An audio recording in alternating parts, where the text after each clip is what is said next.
Coming up next, it's nostalgia overload and a trip back to a perfect era of music. I'm telling you, including the provocative hit that sparked so much controversy.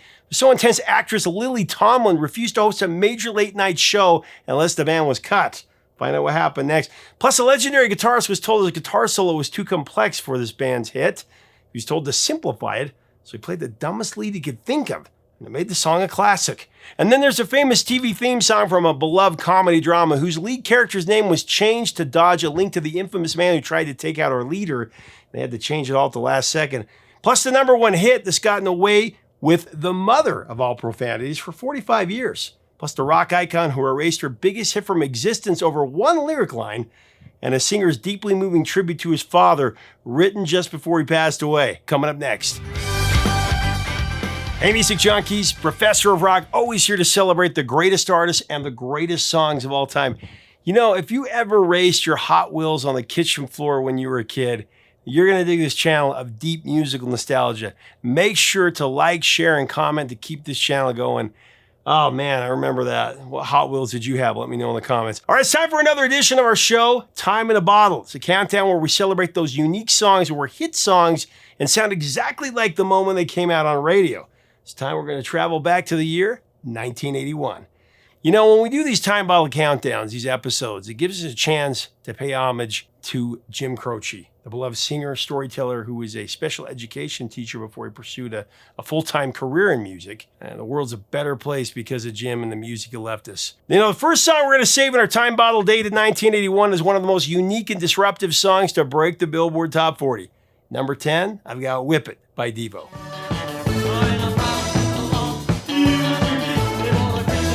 Whip It deserves a place in the time capsule from 1981 because it encapsulated a pivotal cultural moment for sure. Of course, the track really took off with the rise of MTV, and it demonstrated that artsy, unconventional, synthesizer-driven music could break into the mainstream and really reshape the musical landscape with new wave.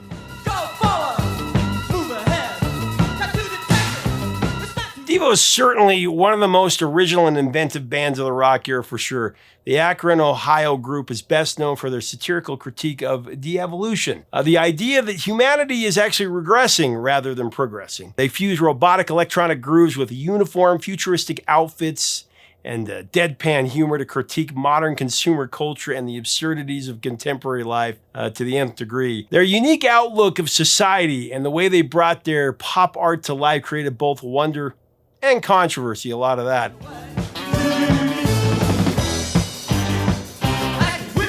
Viewers found the Whip It music video to be provocative, featuring, Mark Mothersbaugh wielding a whip and removing the cowgirl's clothing, which sparked accusations of demeaning women at the time. The backlash actually peaked when Lily Tomlin refused to host a midnight special unless Devo was removed from the lineup altogether.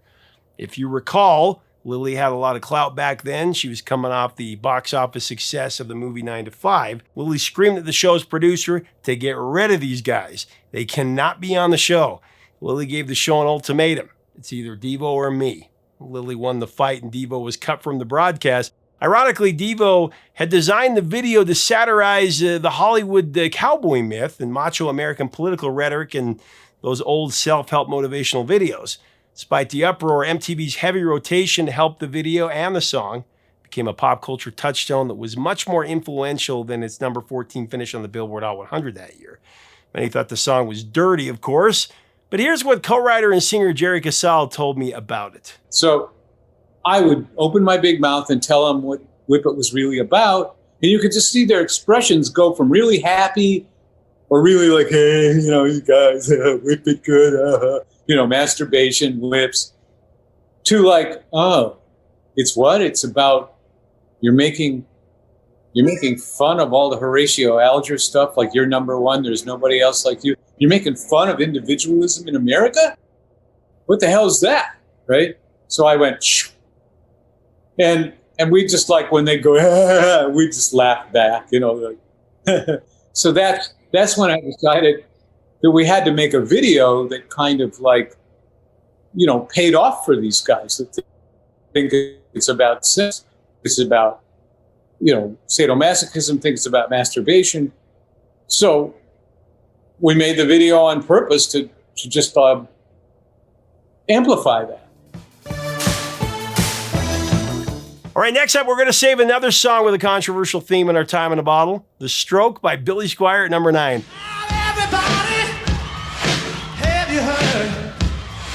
After facing the reality that he was going to be dumped by Capitol Records in 1993, Billy Squier opted to step away from the crazy world of rock and roll.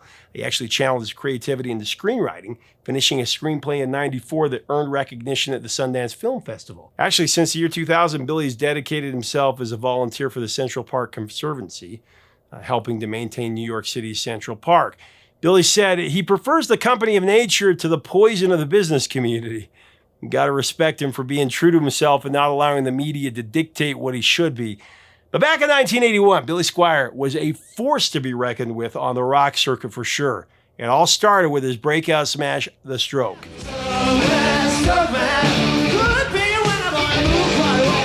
Although some listeners interpret the song as being about self-love like Whip It, Billy Squier has described it as a protest against deceptive practices in the music industry and how executives flatter artists to gain control of them. That explanation has been disputed by many fans and critics who would only interpret the stroke me chorus for one thing, and that put a dangerous provocative spin on the song's reputation that made it even more popular, let's be honest. But it's not about that. The Stroke is also the bold lead from Billy's outstanding album, Don't Say No, which turned him into one of the hottest stars on the scene. The album was deep. I mean, there wasn't a weak cut on the record, am I right?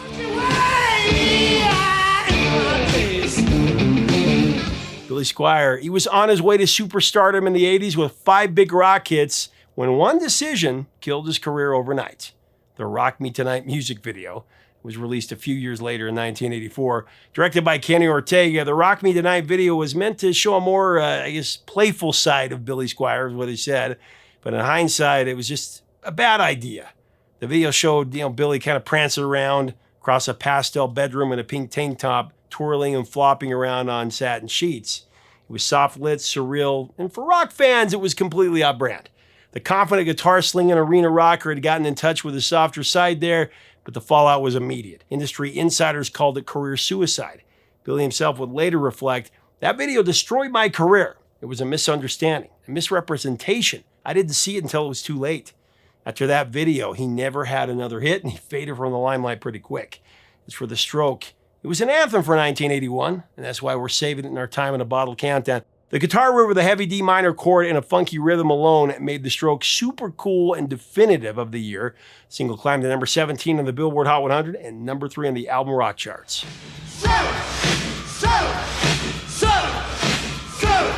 All right, next up at number 8, we make room in our time in a bottle countdown for 81 with the last big hit by the Dan, Steely Dan, Hey 19 from the Gaucho LP. Way back when, in 67. In the opening verse of Hey 19, of course sung by Donald Fagen, there's a fond recollection of being way back in 67 as the dandy of Gamma Chi. The storyteller tries to bridge the distance with alcohol and drugs, leaving listeners to question whether they're sharing a bond or if he's simply getting high alone while he reminisces. Although it's presented as a true life narrative, Donald Fagen explained that the song is not based on a personal experience or relationship. He just called it a fictional character study. Hey 19, that's Otis Redding. So Fagen and Walter Becker wrote the song as a humorous yet pointed look at aging men dealing with outsized desires and the stubborn generation gap, with younger people. The narrative, of course, centers on a 30-something man who can't connect with a 19-year-old girl because they're just from different worlds, down to her having no idea who Aretha Franklin, the Queen of Soul, is or was. It was a revelation. It was both hilarious, but also sad, because that kind of generational disconnect is all too real. It's like asking a 14-year-old today to name a song by the Beatles. They likely can't name even one. Like the song goes, the younger set thinks we're crazy, but we're just getting old. She thinks I'm crazy, but I'm just growing old. Hey 19 was the lead single from Steely Dan's Gaucho. Now, the album's production was extraordinarily challenging, consistent with Fagen and Becker's notorious pursuit for perfection every time out. In addition to the demanding recording process, a major setback occurred when an assistant engineer accidentally erased a separate completed song called the second arrangement. This resulted in weeks of lost work and heightened frustration for the band's founders. Fagen was so pissed, he stormed out of the studio without a word. Under the circumstances, they actually decided to scrap the track altogether. What would it have sounded like? We're putting A19 in our time bottle because it nails the era's generational and cultural shifts. When it became a hit in 1981, it's like a musical time capsule of aging baby boomers shifting social norms and those famously exacting studio standards of the decade.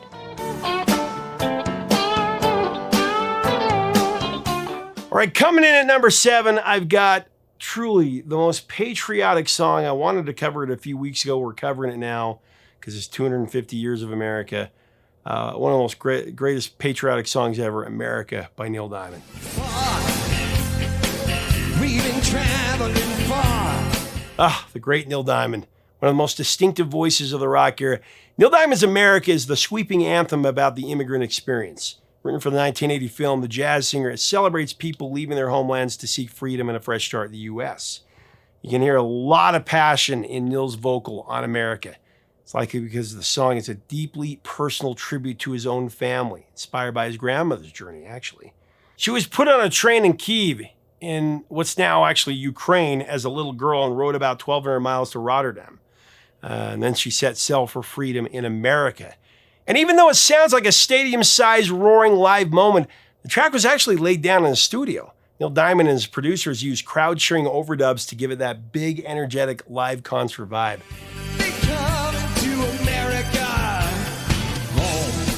America was really Neil's heartfelt gift to his grandparents. There's no grand theory behind it, just pure emotion. In a way, it taps into that spirit that's in all of us, which is why it's so easy to connect with this song. And that's why we're saving our time bottle for 81. I can't ever sing this song, the part, My Country, 'Tis of Thee, without getting all choked up. I mean, it was one of my dad's favorite songs. My country, 'tis of thee. Sweet land. Neil is the lead actor and the jazz singer, playing the part of a man who defied his father's old-fashioned wishes to become a singing star, a pop star. This movie was a box office hit, and it made the project even more gratifying for Neil because it was. I remember watching this on VHS. My parents had it. I've seen it a bunch. The hit soundtrack was a milestone in Neil's illustrious career. It was a smash, America was. It hit number 8 and hit number 1 on the adult contemporary chart.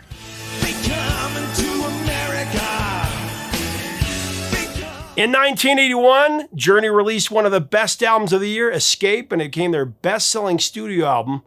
It sold over 11 million copies at this point. And we're going to save Who's Cryin' Now in our time in a bottle at number 6.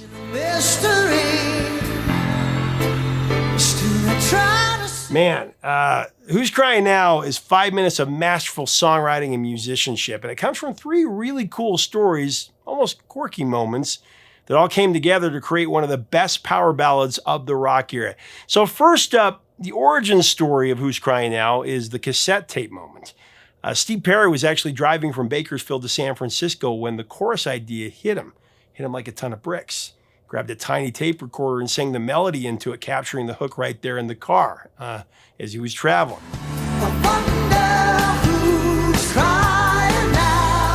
Then came the Rainy Day collaboration. Steve Perry, he didn't waste a minute after he sang the first lyrics that came into his head in the little recorder. He headed straight to his new bandmate Jonathan Cain's house in Los Angeles. Actually, as soon as he put it down, he's like, I got to go to his house. And Jonathan heard the melody and instantly clicked with it, even suggesting what the title of the song should be. They ended up finishing the whole song that same afternoon. And then finally came the fight for the solo part of the story.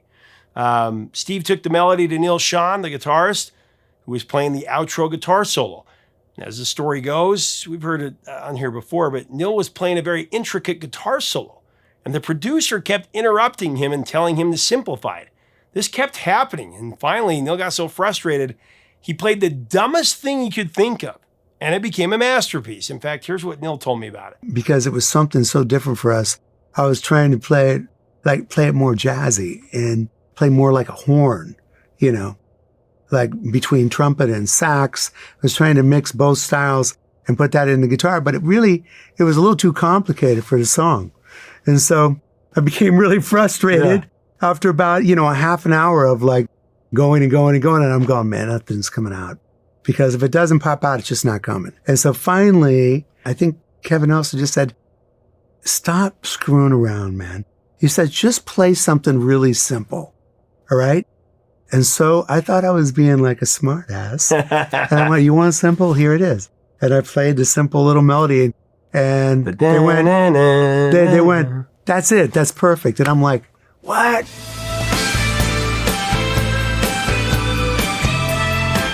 Even after he played that perfect melodic solo, the label still wanted it trimmed down because they felt it was way too long for radio.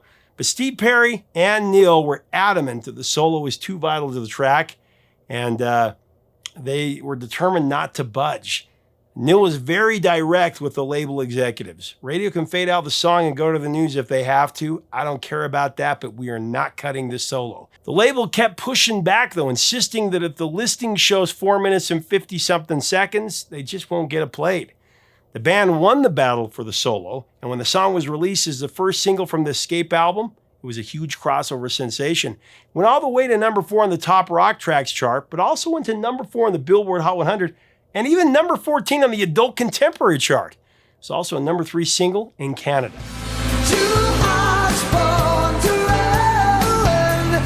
All right, coming in at number 5 on our countdown is perhaps the most iconic song from that year, but it's also become a song that's been canceled by the artist that made it famous. It's Hit Me With Your Best Shot by Pat Benatar.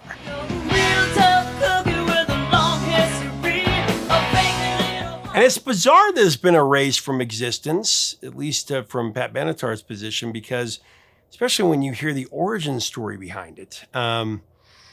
Because here's what happened. Hit Me With Your Best Shot wasn't written by Pat Benatar. It was actually written by a Canadian songwriter by the name of Eddie Schwartz. He actually came up with the title after an unconventional bioenergetics therapy session where he was punching pillows, okay? Pat Benatar, of course, recorded the track in 1980, became her first top 10 hit. And, in a surprising turn of events, it's not in her live shows at all. It hasn't been for years.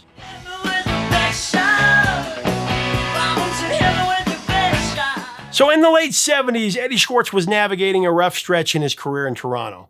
Seeking to vent his frustration, he tried an experimental therapy that involved hitting pillows and shouting. After stepping back into the air outside, the line "Hit Me With Your Best Shot" popped into his mind.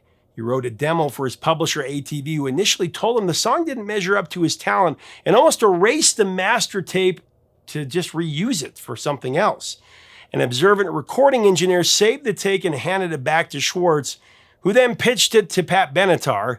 She slightly adjusted the lyrics from there, instead of a male perspective, she added the memorable lipstick case line and recorded it for a multi-platinum album, Crimes of Passion.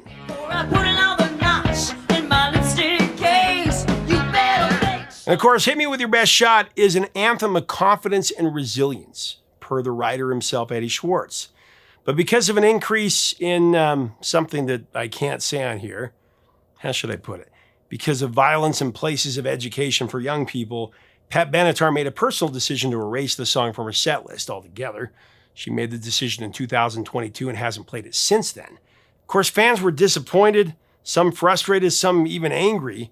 But the song is still one of the staples of classic rock radio. I hear it all the time. And back in 1981, it hit number 10 on the Billboard Hot 100. And it was a number 1 hit on the Rock Tracks chart. Here's what guitarist Neil Giraldo told me about it. At the solo, I thought, well, everybody's doing, we should put a solo in there like that. And I'm thinking, I want to step on another gear. Let's like shift gear. So instead of it being like a little, take that vocal note, one note and kind of go for it, let's start off with, like it's a drum beat. Yeah, it's a drum. Everything's a drum beat. Everything's about a beat. So I was like, what the heck, why not, right?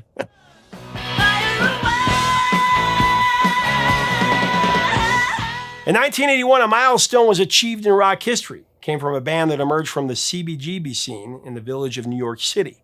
Number 4, I've got Rapture by Blondie.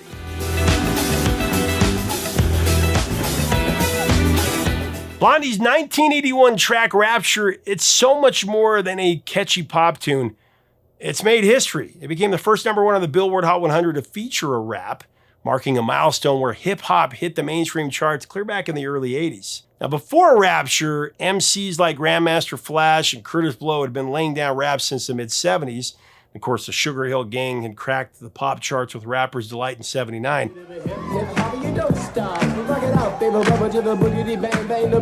But Rapture was the moment that rap transitioned into a major pop hit.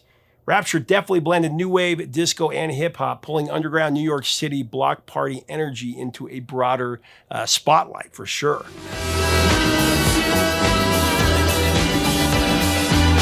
On the track, guitarist Chris Stein wrote these quirky sci-fi verses about a man from Mars who eats cars and bars. That was inspired by the love of his love for B-movies and a desire for something surreal and otherworldly in the pop song.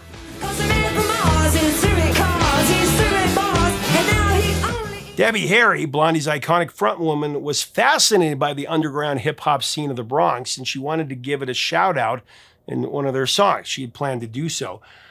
Fittingly, the lyrics that Debbie wrote, they pay tribute to real pioneers like Grandmaster Flash, and the visual artist Fab Five Freddy gets a big shout-out on the song.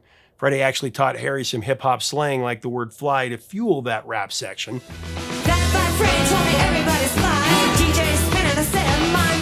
And actually, Debbie Harry and Chris Stein wrote the song in just a few minutes. I think it was like 5 minutes while they were sitting on the couch watching pro wrestling together. And this song has rapid-fire lyrics, but even so, Deborah Harry recorded it in just one take. It's pretty awesome. They also planned to call this song Coca-Cola, but of course, Coke had some issues with that, so they had to change that. And this is the one song that's been able to get all the way to #1 on the charts, while including what many believe is an F-bomb. Now, the lyric sheet says finger poppin', but many think that Debbie snuck the mother of all swear words into this hit, and she's gotten away with it for decades. They played it so many times, one of the most played songs of the 80s. Over 45 years, she's gotten away with it. And of course, the iconic music video features a cameo by John Michael Basquiat, who stepped in as the DJ.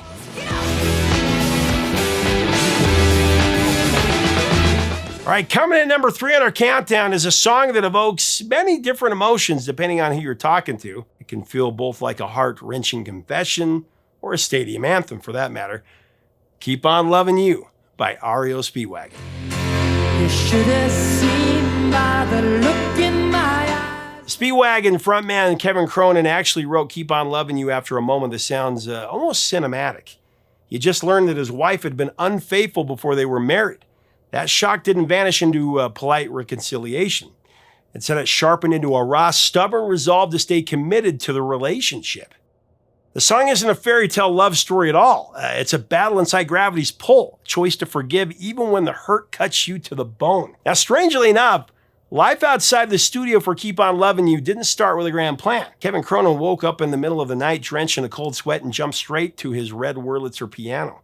He tapped out the verses that came to him in that sleep-tinged moment, and the seeds of the track began to take shape. Keep on loving you. The lyrics that followed were darker than they might appear at first listen. There's deception, there's pain, and a stubborn decision to keep faith with someone even after being betrayed. In fact, the name of the album is High Infidelity, right? When Kevin Cronin first shared the piano melody with the rest of the band at rehearsal, though, the room was deathly quiet. Silence, as if the moment had fallen flat. I mean, they, after all, were a rock band, so what was with this syrupy love song, this ballad? And then guitarist Gary Richrath plugged his Les Paul into a mammoth stack of Marshall amps and started pouring heavy guitar over the piano section. And Kevin figured Gary was just trying to drown out the slow song so it could end. But that heavy on soft contrast burst something truly magical. The heavyweight guitar and the delicate piano together filled up the room. The two partners created a sound that would come to define an entire era. I just wanna keep on loving you. At the time, the band had been threatened by their label to come over the hit or they were going to be kicked to the curb. Keep On Loving You, it helped pioneer the 1980s power ballad as we know it, and it was the Speedwagon's first #1 single, taking the band to heights they'd never imagined. 15 weeks at #1 on the album charts, one of only a few rock bands to ever do that.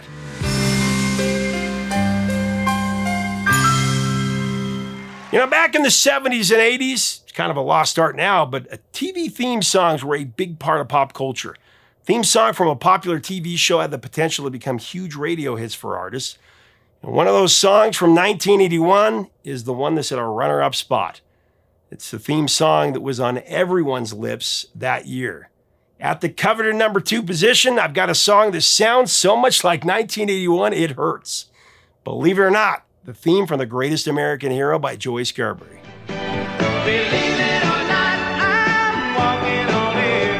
Believe It or Not, sung by Joy Scarberry, was one of those hit singles that almost didn't happen. Back in 1981, it nearly got tossed aside after the producers freaked out that it sounded too country and just too slow.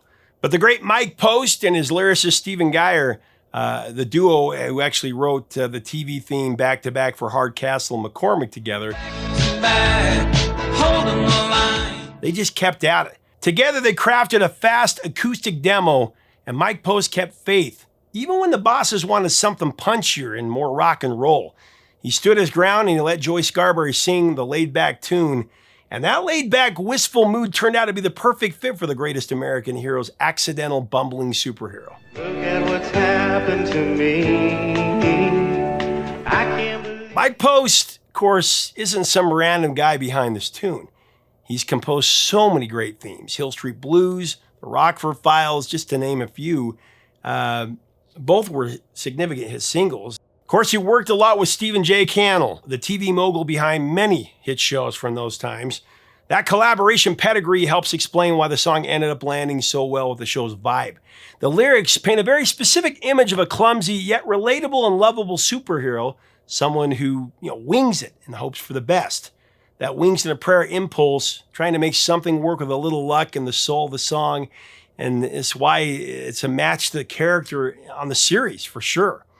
It's the charming idea of pulling off something successful even when you're not sure of the right way to do it at all. The Greatest American Hero was a lighthearted ABC comedy drama that ran from 1981 to 1983. It was one of my favorite shows as a kid. Followed an ordinary school teacher who was given a superhero suit by aliens with a destiny to save the world. But the first thing he does is lose the instruction manual, and he spends the series figuring out how the cape and the superpowers actually work, by trial and error. One misstep at a time. The show blends humor with superhero mishaps, dialing up both the laughs and the heart as the reluctant hero stumbles toward heroism. They should do a movie on this. It's such a great show. The main character in The Greatest American Hero was originally named Ralph Hinckley, you remember. But right as the show was about to air, John Hinckley Jr. attempted to take the life of President Ronald Reagan, tainting the surname. In response, the producers had to scramble, and they had to scrub the name from promotional materials and dialogue right at the last second. They first experimented with a rename to Ralph Henley and later having other characters refer to him as Mr. H. The theme from The Greatest American Hero, believe it or not, proved to be another theme song constructed by the brilliance of Mike Post that became a major hit single, went all the way to number 2 in 1981, which is where we put it today.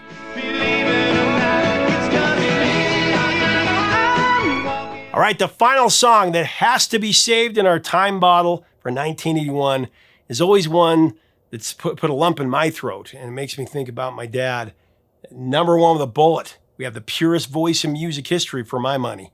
Leader of the Band by one of my all-time favorites, Dan Fogelberg. To the leader of the band. Dan Fogelberg's Leader of the Band is really a heartfelt love letter and a tribute to his dad, Lawrence, who was a band director in both high school and college, and he also helped ignite Dan's lifelong love of music. The song even wears those parental sentiments on its sleeve in the well-known lines, "Thank you for the music and your stories of the road. I thank you for the freedom when it came my time to go." When it came my time to go. Now, a lot of fans don't know that Dan's dad had him hold a baton when he was just 4 years old. Young Dan would stand in front of the band while his dad did the real directing behind him. I love that image, you think about it. Before Lawrence steered him toward music, he was a world-class swimmer and competed in the 1928 Olympics. He joked that if Johnny Weissmuller hadn't beaten him out, he might have become Tarzan's actor.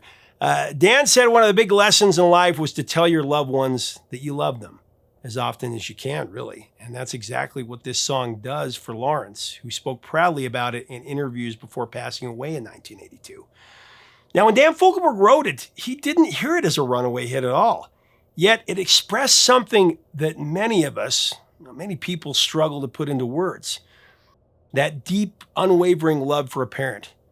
Its intimate, honest feel helped it to be a hit, and it became one of Dan's most enduring songs, often cited by fans who feel a personal connection to it. I think I said I love you near now. Now, the track closes on a moving note with a portion of a UCLA band performance of the John Philip Sousa March, The Washington Post, arranged by Lawrence Fogelberg, giving the song a fitting communal send-off. Leader of the Band is one of those special songs that demonstrate how music is one of the most powerful and beautiful ways to express human emotion, sending a message to your loved ones as well as nourishing your own soul. I mean, this is the kind of song that's made for our program. It's made for a time capsule. It taps into universal family love. It honors the passing of wisdom from one generation to the next, and it ends up as a timeless legacy of music. Dan Fogelberg passed away in 2007 after a battle with cancer. When he died, you didn't see a bunch of press about it. It's just sad. I mean, there were no tribute magazines. There was no big splashes across newspapers. But to all of us music fans, it hit hard. It went deep, still does. His voice still haunts us. It still lifts us. It still puts a lump in our throats, especially Leader of the Band. It went to number 9 on the Billboard Hot 100, and it rang the number 1 bell at the adult contemporary charts. We miss you, Dan.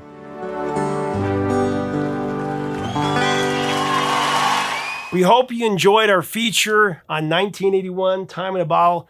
Share with us your memories below. What are your memories of these songs? What other songs from 1981 take you right back to that year?